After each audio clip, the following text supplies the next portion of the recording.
Have you ever had a moment where you thought you were fine, maybe went through a little denial, only to realize later that you definitely weren't okay?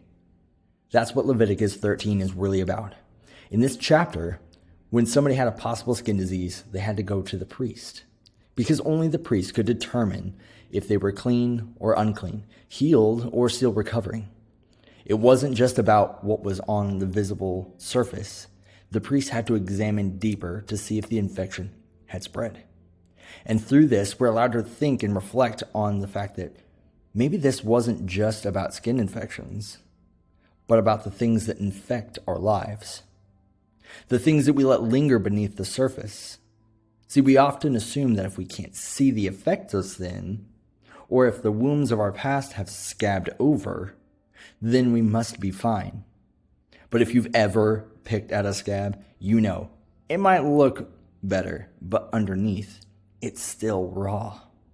Even when a fabric that used to be infected looked clean in Leviticus chapter 13, they said that it had to be washed twice before it was truly declared clean.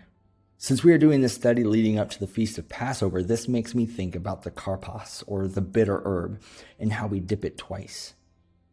When we pursue Christ and make him the central force in our lives, we are dipped or washed twice.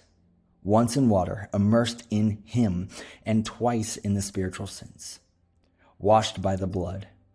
What was once filthy, disgusting, and stained, now purified and washed white as snow. Now here's the good news.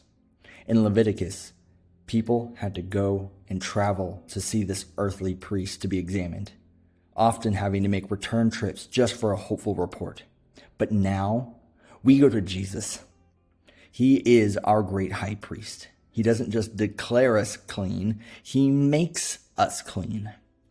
He doesn't just see the infection, he removes it completely.